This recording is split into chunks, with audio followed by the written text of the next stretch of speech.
5장 하강의 미학 지는 해를 즐기는 법. 에드위나 엘버트 94세. 나이 듦에 대한 충고라. 세상에 숨어있는 마법들을 찾게. 이 세상은 마법 같은 곳이지. 아침에 일어나서 태양이 떠오르는 모습을 감상하는 것도 나이를 먹어가면서 할 수 있는 일이지. 나이가 들면 모든 일이 감사하고 행복하다네. 인생을 즐겨야 해. 조금 더 성숙해지고. 나이가 든다고 해서 인격이 그만 성숙해도 되는 건 아니니까. 나도 한때는 노인이 되면 누구나 흔들의자에 앉아 그저 삶을 흘러가는 대로 내버려 둔다고 생각했지. 그런데 그렇지 않더라고. 나뿐 아니야. 다들 마찬가지더라고. 지금 내가 춤을 추지는 못하지만 몸만 허락한다면 얼마든 출 것 같아. 세상 누구도 지루하게 살 이유가 없어. 내가 늘 하는 말이지. 죽어서 천국에 갔는데 천국이 사람들이 말하는 그런 곳이라면 정말 지루할 거야.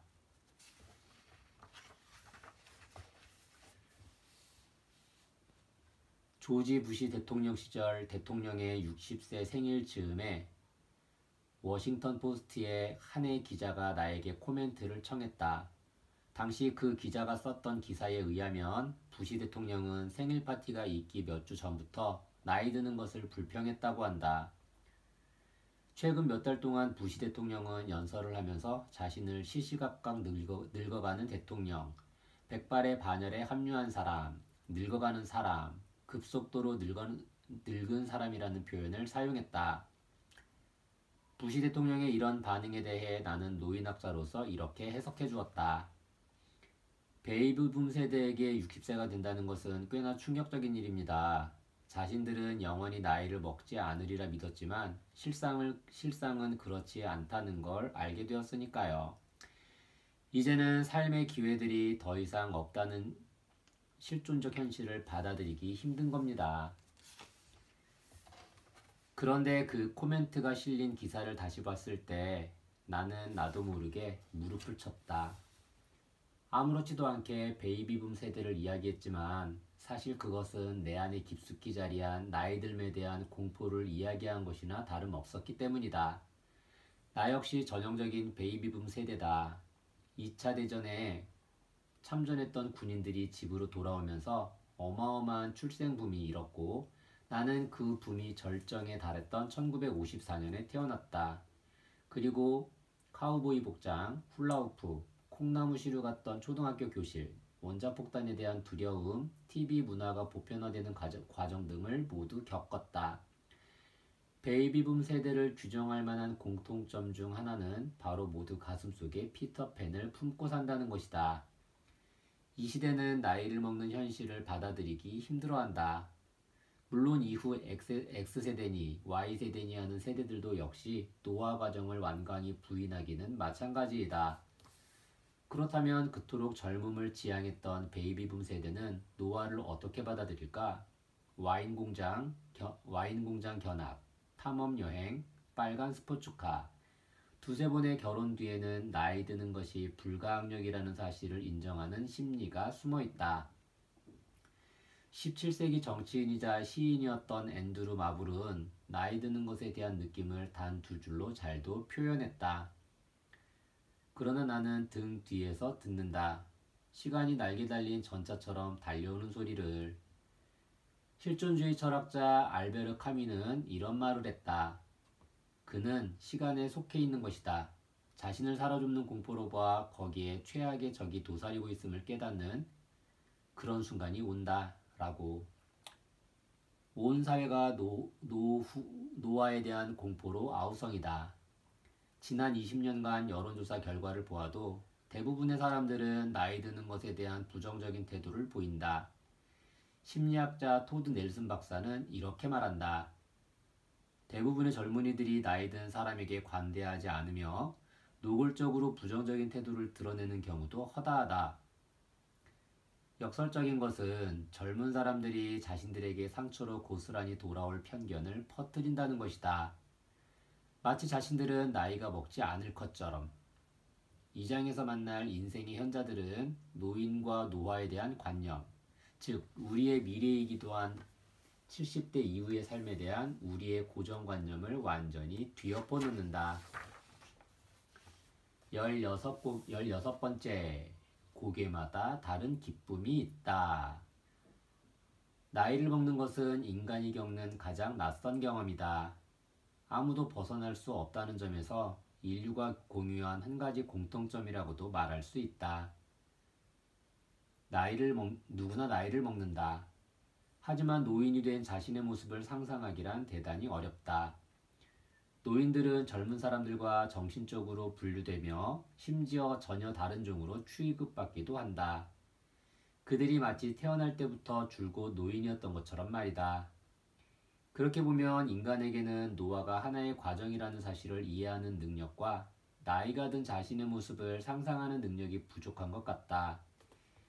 이 때문에 관련 연구를 하는 사람들은 젊은 사람들이 노년의 삶을 이해할 수 있도록 여러 방법을 모색하기도 한다. 심리학자 로라 카스텐슨과 제레미 베일 랜스는 대학생들이 미래의 자신의 모습을 상상하는 데 도움이 될 방법을 개발했다.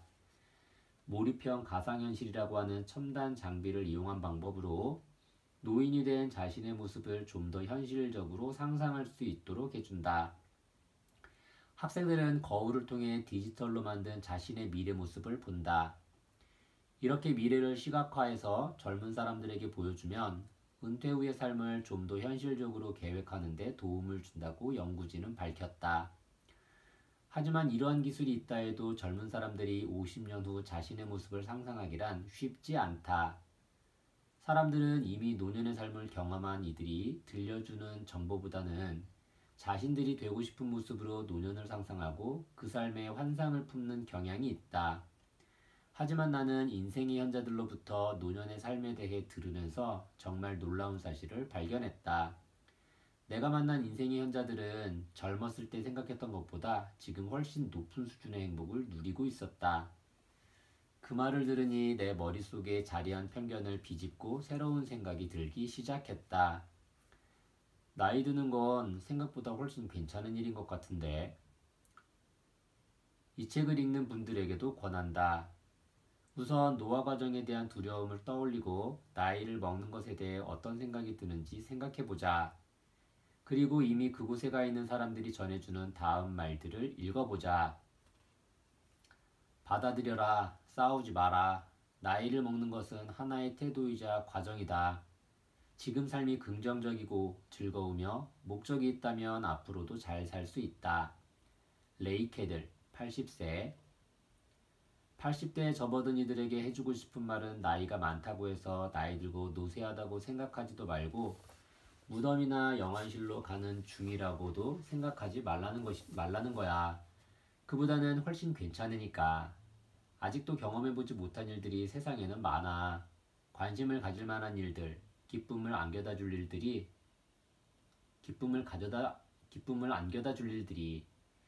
우리는 지금 길의 끝에 서 있는 게 아니야. 여전히 끝이 보이지 않는 길 위에 서 있는 거지. 조셀린 위키, 86세. 나는 젊은이들에게 나이 드는 건 아주 멋진 일이라고 말해주고 싶어. 전혀 개의치 않고 기쁘고 즐거운 일들을 할 수 있지. 얽매이고 거추장스러운 것도 없어. 친구가 부르면 바로 나갈 수도 있고 굳이 집에 있지 않아도 돼. 젊어서는 누가 만나자고 전화를 해도 이런저런 이유 때문에 못 나갈 때가 많았어. 지금은 전혀 걸릴 게 없지. 라모나 올버그, 76세. 노화에 관해 인생의 현자들이 전해주는 메시지는 늙는 걸 걱정하느라 쓸데없이 시간 낭비하지 말라는 것이다. 그들은 실제 노인이 된다는 것은 젊어서 생각하던 것과는 완전히 다른 일이라고 말한다. 상상과 실제는 어떻게 다를까?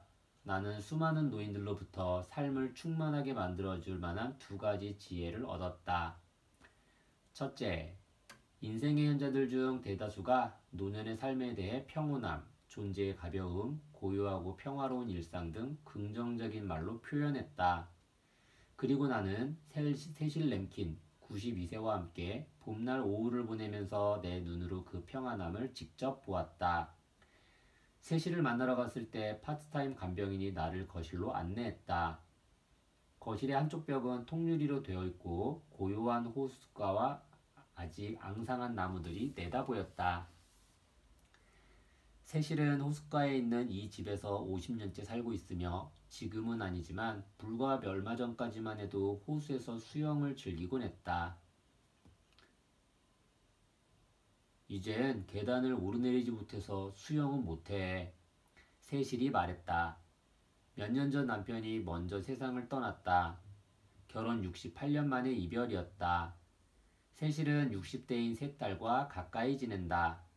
그녀는 자신의 나이나 떠나야 할 시간에 대해 어떤 착각도 하지 않는다고 했다. 내 나이 92이야. 95까지 산다면 기적이지. 세실이 웃으며 말했다. 나이가 드니 이런저런 제약도 있다. 나이를 먹으면서 삶의 반경이 더 좁아졌지. 잘 걷지 못하니 전에는 아무렇지도 않게 하던 일들도 하기가 쉽지 않더라고. 휠체어를 끌어주는 사람이 없으면 박물관에도 못 가. 도서관에도 자주 가곤 했는데 이젠 누군가 함께 가야 하고 쇼핑도 못해. 하지만 마음은 박물관이며 도서관에 있어. 난 여전히 행복한 사람이야. 다른 많은 인생의 현자들과 마찬가지로 세실은 노인이 된 후 상실의 아픔은 있었지만 완전함, 포용, 소소한 것들에 기뻐할 줄 아는 마음을 얻었다. 그냥 단순히 어른이 아니라 노인이 되고 보니 모든 것들이 더욱 명확해지더군. 내 딸한테도 말했어. 내 삶에서 그 어느 때보다도 지금이 가장 행복하다고 말이야. 나도 내가 왜 지금이 더 행복한지를 줄곧 생각했지.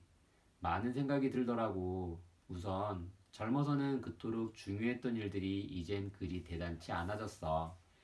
그리고 늘 지고 살아온 책임감도 더 이상 느낄 필요가 없고. 난 책임감이 꽤 강한 사람이었는데 지금은 책임질 일이 별로 없지. 애들이 이제 자기 삶을 알아서 책임지고 있으니까 그 애들이 무얼 하든지 다 자신들 몫이지. 잘 하리라 믿어. 늘 옳은 결정을 내릴 거라는 말이 아니라 자신들의 삶을 잘 이끌어 나갈 거라는 뜻이지. 손주들도 괜찮을 거고 아주 책임감이 강한 애들이지. 그 아이들이 참 자랑스러워. 그리고 나는 아직 내 집에 살고 있잖아. 이 집은 여름이면 정말 근사해. 여름이 되면 난 밖에서 살지. 가족들이나 친구들이 오면 휴가 온 기분도 내지. 나이를 먹으니 누군가를 대접해 주어야 한다는 강박에서도 자유롭더라고. 오히려 방문객들이 나를 챙겨주지. 아주 홀가분해. 이전에는 한 번도 느껴보지 못한 만족감이랄까? 내 나이 또래 다른 사람들도 다 나처럼 말하더라고. 비단 세실만 특이하게 겪는 일이 아니다. 80대에서 90대의 인생의 현자들이라면 나이 드는 것을 심각하게 여기고 두려워하는 젊은이들에게 한 가지 사실만큼은 분명하게 말해줄 것이다. 잊어버리라고. 대부분의 노인들에게 나이 든다는 것은 삶에서 가장 놀라운 사건이다. 노년이 상상했던 것보다 더 큰 기회와 만족을 주는 시간이기 때문이다. 그리고 이는 인종이나 경제력 등과 상관없이 대부분의 노인들이 느끼는 감정이다. 내가 두 번째로 놀랐던 것은 인생의 현자들이 나이 드는 것을 하나의 탐험으로 여기는 점이었다. 그들에게도 나이 먹는 것은 미지의 영역이며 출세와 양육, 책임이라고 하는 분명한 삶의 지도가 있던 중년과는 달리 지도조차 없는 세계로 들어가는 과정이라는 사실을 인정한다. 하지만 많은 인생의 현자들이 나이를 먹는 것은 새로운 기회와 경험해보지 못한 색다른 관심사들이 가득한 신천지를 탐험하는 기분이라고 설명했다. 그들에게 나이듦은 쇠락의 시간이 아니라 모험이다. 로레인 바우어 89세는 낙천주의자는 아니다. 그녀는 노화 문제를 대충 얼버무리고 넘어가지 않는다. 로레인은 매우 활동적이며 바쁘게 살아가는 사람으로 나이에 따르는 신체 활동의 제약을 몹시 속상해한다. 하지만 그녀는 노화를 탐험으로 생각한다. 로레인은 이렇게 말했다. 테니스넷이 율리시스에 이런 구절이 있지. 가자 친구여, 새 세계를 찾기에는 아직 늦지 않았네. 이 구절은 내 삶의 주문이야. 이 말은 100세가 된 사람한테도 해당되는 말이야. 앙투아네트 와킨스에게 이 화두를 꺼내자 젊은이들에게 분명히 해주고 싶은 말이 있다고 했다. 내가 해주고 싶은 말은 걱정하지 말라는 거야. 살아보니 나이의 고개를 넘을 때마다 이전에는 없던 기회들이 생기더라고. 그리고 각 고개마다 다른 기쁨들이 있어. 사람들은 나이 드는 걸 지나치게 두려워해. 걱정하지 마. 나이 드는 건 모험과 같으니까. 많은 인생의 현자들이 노년기를 모험하다 보면 새로운 기회와 관심사들이 펼쳐진다고 말한다. 헨리 데이비드 82세는 경제 대공황이 한창이던 지난 시절 가난한 농가에서 자랐다. 헨리의 가족은 농사를 지어 근근히 생계를 유지했다. 대공황은 삶을 대하는 사람들의 태도를 바꾸어 놓았어. 하는 일, 그리고 소망까지도 바꾸었지. 다들 가난에서 벗어나기 위해 더 나은 삶을 살려고 안간힘을 썼어. 정말 그랬다. 헨리는 과학기기 디자인 분야에서 박사학위를 땄다. 그는 70세까지 일했다. 그리고 깨달았다. 나이 드는 것이 신나는 경험이 될 수 있다는 사실을. 젊었을 때보다 은퇴 후 훨씬 다양한 봉사를 할 수 있게 되었어. 그것도 아주 즐겁게 말이야. 무엇이든 내가 가진 것을 나눌 수 있다면 정말 즐겁지 않겠나. 그런 면에서는 경험이나 지적 호기심도 충분치 않고 아직 배운 것도 많지 않은 20대보다는 우리같이 나이 든 사람들이 훨씬 유리하지. 살면서 얻은 지혜의 조각들을 한데 모아 사회에 보탬이 되도록 내놓는 것도 지금 내 삶의 일부라네. 역사협회나 다른 기관들과 함께 아주 즐겁게 일하고 있지. 이렇게 신나게 산 것이 한 10년쯤 됐나. 20년 전에는 이용하지 못했던 구슬들도 이 나이가 되면 꿰어서 보배로 만들 수 있다네. 젊어서 나이 드는 걱정을 하는 것은 시간 낭비다. 나이 드는 건 생각보다 훨씬 괜찮은 일이니까. 17번째, 젊을 때 100년 쓸 몸을 만들어라. 많은 사람들이 질병에 대해 말하면 흔히 죽음부터 떠올린다. 그래서 세상이 다 아는 건강 관련 상식이나 주변 사람들의 잔소리에 콧방귀를 뀌는지도 모르겠다. 나는 건강에 해로운 습관을 가진 사람들이 죽음 운운하며 자신의 습관을 정당화하는 모습을 적지 않게 보았다. 한 예가 내 장모님이다. 스코틀랜드 태생인 장모님은 150cm 남짓한 키에 적극적인 성격이다. 유머 감각도 탁월하고 게임도 곧잘 한다. 지금껏 내가 알고 있는 사람들 중에 가장 다정다감하다. 하지만 장모님은 베이컨이며 소시지, 고기, 술, 단 것 등을 굉장히 즐겨 먹었다. 담배도 하루에 한 갑씩 피우는 애연가인데다가 운동은 전혀 안 했다. 습관을 바꾸어야 한다는 말도 자주 했지만 소귀에 경일기였다.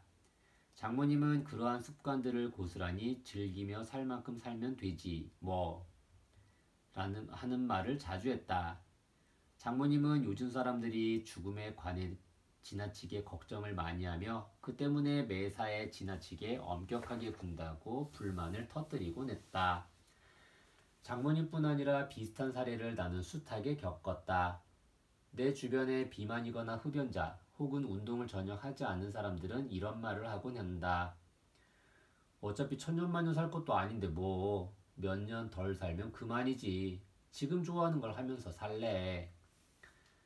독실한 가톨릭 신자였던 장모님은 내 잔소리를 귀찮아하며 당신의 건강은 다 신의 뜻에 맡겼으며 갑작스레 세상을 떠난다 해도 마음의 준비가 되어 있다고 말했다. 인생의 현자들은 이러한 태도는 잘못이라고 말한다. 한 가지 사실을 간과했기 때문이다. 건강에 해로운 짓을 한다고 해서 일찍 죽는 것이 아니라 몇 년 혹은 몇십 년을 만성질환으로 고통받을 수도 있다는 사실이다. 담배 피우는 사람, 과식하는 사람, 종일 꼼짝 않고 누워 TV만 보는 사람 중 대다수는 자신에게 닥칠 최악의 상황이 어느 날 갑자기 죽는 것이라고 지나치게 아니란 생각을 하는 경우가 많다. 하지만 현실적으로 그렇게 쉽게 죽는 경우는 드물다. 병은 쾌락의 이자라는 말이 있듯이 그렇게 살아온 사람들은 나날이 버거워지는 병의 무게를 짊어지고 살아야 한다. 내 장모님 이야기로 다시 돌아가 보자. 장모님은 60세에 수많은 합병증을 유발하는 당뇨병을 얻었다. 몇 년 후에는 유방암이 발병했고 폐기종이 생겼으며 신부전증 진단도 받게 되었다. 합병증이 생기면서 장모님의 몸무게는 더욱 늘었고 체중이 점점 몸에 부담을 주었다. 하지만 그중 어떤 병도 장모님을 급작스러운 죽음에 이르게 하지는 않았다. 장모님은 결국 82세의 폐암으로 세상을 떠났다. 장모님은 마지막 20년을 만성 질병들을 앓으며 산 것이다. 활동적인 분이었지만 사회활동과 여행은 물론 하다못해 일상생활까지 마음대로 할 수 없는 끔찍한 노년을 보냈다. 인생의 연자들은 지금 건강관리를 어떻게 하느냐가 미래의 삶에 결정적인 영향을 준다는데 동의한다. 하지만 얼마나 오래 사느냐가 아니라 어떻게 살 것인가에 초점을 맞추어야 한다. 60세 정도 되면 그때부터 평균적으로 20년을 더 산다. 걱정해야 할 것은 그 20년 동안의 삶의 질이다. 인생의 현자들이 강조하는 것도 바로 그것이다. 죽음은 생각하고 말고 할 문제가 아니다. 젊은 나이에 삶의 방식을 바꾸어야 한다. 더 오래 살기 위해서가 아니라 더 나은 70대, 80대 혹은 그 이후를 위해서다. 혹시 아는가? 지금 몸으로 100년을 살게 될지. 토드 울레트 77세의 간결한 설명을 들어보자. 나이를 먹는 건 괜찮아. 헌데 산소 탱크가 달린 휠체어에서 살아야 한다면 어떻겠어? 지금 알아서 미리 막을 수 있다면 무조건 막아야지. 나이가 들면 인생을 훨씬 더 느긋하게 즐길 수 있는 기회가 생기거든. 단, 끔찍한 질병에 시달리지 않는다는 전제하에 말이야. 건강을 유지할 수 있다면 어떤 노력이라도 해야지. 담배나 몸에 해로운 것들은 절대 하지 말아야 하고 그런 것들이 쌓이면 나중에 그 여파가 반드시 드러나니까 말이야. 샬롯 베가 84세 역시 같은 생각이다. 젊어서 몸을 어떻게 다루었는지는 나이가 들면 고스란히 나타나는 법이야. 젊어서 검진도 제대로 받고 체중도 관리하고 몸을 혹사하지 말고 건강에 신경 써야 해. 지나친 흡연, 음주, 약물 모두 몸을 망치게 만들지. 이런 것들을 절제해야만 나이 먹어서 고생하지 않는다네.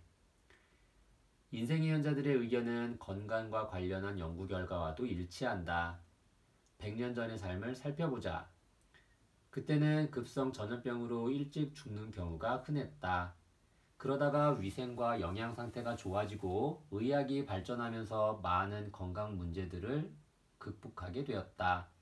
검사 장비들도 좋아지고 질병들을 조기에 진단할 수 있게 되면서 병으로 인한 사망률은 감소했다. 현대인의 사망 원인은 급성질환에 의한 만성질환으로 옮겨가는 추세다. 현대인들은 주로 심장병, 뇌졸중, 당뇨병, 폐질환 같은 만성질환으로 사망한다. 이러한 만성질환들은 두 가지 공통점이 있다. 먼저 폐렴.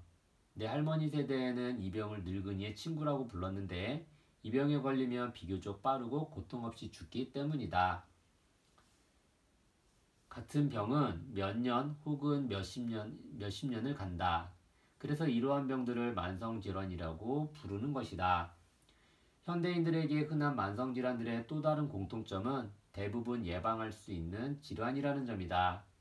세계보건기구에 의하면 만성질환은 모두 미연에 방지할 수 있는 위험요소들에 의해 유발된다고 한다. 그 중에서도 가장 위험한 질병 유발 요소 3가지가 있다. 바로 무리한 다이어트, 운동 부족, 흡연이다. WHO의 의견과 인생의 현자들의 의견은 일치한다. 모든 사람이 어떤 이유로든 죽는다. 하지만 만성질환으로 느리고 고통스러운 단계를 거치며 죽어야 할 이유는 없지 않은가? 이러한 병들은 많은 사람들의 어리석은 생각대로 갑작스러운 죽음을 유발하지 않는다. 병은 말을 타고 들어와 거북이를 타고 나간다는 속담처럼 서서히 몸이 쇠약해지고 오랫동안 진행된다. 누구든 할 수만 있다면 그런 상황은 피하고 싶을 것이다. 인생의 현자들은 하루라도 빨리 건강을 관리해야 하는 이유를 알려주기 위해 자신들이 몸소 겪은 가슴 아픈 경험을 들려주기도 했다. 내가 고등학교 다닐 때는 교통안전 수업이 있었는데 수업 시간에 학생들에게 경각심을 심어주기 위해 끔찍하고 처참한 교통사고 현장들을 보여주곤 했다. 지금 이 책에서 만성질환으로 고통받는 이들의 사례를 다소 구체적으로 소개하는 것 역시 경각심을 불러일으키기 위한 것이다. 일종의 안전교육이랄까. 다프네 프리 71세는 가능한 기분 좋게 삶의 모든 것들을 즐겁게 바라보려고 노력하는 사람이다. 하지만 그녀는 심각한 만성질환을 앓고 있는 남편을 간병하느라 어깨가 무겁다. 남편의 병이 젊어서 제대로 건강관리를 하지 않아서 생겼다고 딱 집어 말할 수는 없지만 생활습관과 매우 밀접한 관련이 있다는 사실은 부인할 수 없다. 처음 남편에게 심장마비가 왔을 때만 해도 3중 혈관 수술만 받으면 괜찮아질 줄 알았죠. 그런데 그나마 심장마비는 가장 수월한 병이었어요. 그 이후 당뇨병이 오는 바람에 계속 식이요법을 하고 인슐린도 맞아야 했죠. 그러더니 신부전증이 왔고 결국 남편은 쓰러졌어요. 그리고 지금까지 꼬박 15년을 이렇게 지내고 있답니다. 늘 건강하면서 말이에요. 늘 걱정하면서 말이에요. 이런 걱정하지 않고 사는 방법을 알았더라면 좋았을 텐데. 어쨌든 해야 할 일을 하고 있긴 하지만 한편으로는 두려워요. 우린 수시로 응급구조대에 전화를 해요. 당뇨병 때문에 급할 때가 자주 생기거든요. 지금까지 아침에 일어나서 의식을 잃고 혼수 상태 직전까지 간 것만 해도 벌써 3번째예요. 이제 구급대원들도 우리 집에 오면 묻지도 않고 바로 남편이 있는 침실로 가요. 건강을 망친 이들이 가장 뼈저리게 후회하는 것 중 하나가 바로 흡연이다. 흡연으로 건강이 망가진 사람들은 처음 담배를 피웠던 그 순간을 바꾸어 놓을 수 있는 마법의 지팡이가 있다면 무슨 수를 써서라도 그 지팡이를 휘두르고 싶다고 했다. 그들도 젊어서는 담배의 해악을 부인하곤 했다. 기껏해야 일찍 죽기밖에 더 하겠느냐고 하면서. 하지만 그렇지 않았다. 테리 루켓 87세의 사례를 보자. 젊은 친구들에게 가능한 건강한 생활 습관을 택하라고 말해주게. 정신적으로든 육체적으로든 말이야. 나도 젊어서는 꽤 건강했어. 수영이며 하이킹, 테니스, 스쿼시, 핸드볼 등 운동도 즐겼지. 그런데 1940년대에 해병대에 입대하면서 담배를 배웠어. 이후 하루에 담배를 3갑씩 피웠고 식어도 몇 대씩 피웠지. 한 2년 끊었던 적도 있었는데 다시 피웠어. 1977년 기관지 폐렴에 걸렸고 결국 담배를 끊긴 했지만 1989년에는 오중 심장혈관 우회수를 받고 1992년에는 악성 폐종양 제거 수술을 받았네. 아내는 내 절반 정도 흡연을 했는데 폐암으로 죽었어. 아내가 죽자마자 바로 이듬해에 나는 방사선요법과 화학요법을 받아야 했지. 흡인성 폐렴에 걸렸거든. 내 삶을 4번째로 위협한 병이지. 젊은이들에게 꼭 하고 싶은 말은 건강한 식이요법, 운동, 그리고 반드시 금연하라는 거야. 굳이 변명하자면 1940년대에는 담배 중독성이나 심장질환, 폐질환 같은 병들과의 연관성에 대한 정보가 많지 않아서 요즘처럼 잘 알지 못했어. 요즘 젊은 사람들은 그런 변명거리도 없으니 피우지 말아야지. 티나 올리버는 11년 전 세상을 떠난 남편을 생각하면 아직도 가슴이 아프다. 결혼 50주년을 기념하자고 약속하더니 거짓말이 되어버렸지. 결혼한 지 47년 남짓 살다 떠났으니까. 그이는 한동안 아팠어. 심장마비도 왔고 그 전에 경동맥 수술도 받았거든. 남편은 담배를 피웠어. 지금 우리 애들은 담배를 안 피워. 아버지가 어떻게 돌아가셨는지 봤거든. 얼마나 감사한지 몰라. 남편은 심장수술을 받고는 병원에 5개월 넘게 있었는데 다시는 집에 오지 못했어. 그동안 나는 80km가 넘는 거리를 하루도 거르지 않고 매일같이 병원과 집을 오갔어. 애들도 아버지가 고통받는 모습을 지켜봤지. 남편에게 담배 좀 피우지 말라거나 술 좀 그만 마시라고 하면 늘 이렇게 말하곤 했어. 뭐 어때서 언젠가는 다 죽어. 그런데 정작 고통받는 사람은 누군 줄 알아? 바로 가족들이야. 건강을 돌보지 않고 되는 대로 살면서 뭐 어때서 누구나 한 번은 누구나 언젠가는 다 죽어 하는 것은 비겁하다. 과식하고 운동을 게을리하고 담배를 피우며 살다가 때가 되면 편안하게 세상을 떠난다고 어떻게 장담할 수 있겠는가? 언제 죽을지는 선택할 수 없지만 몇십 년이라는 시간을 건강하게 살다 떠날지 끔찍한 육체의 고통을 이고 하염없이 고통받다가 떠날 것인지는 선택할 수 있다.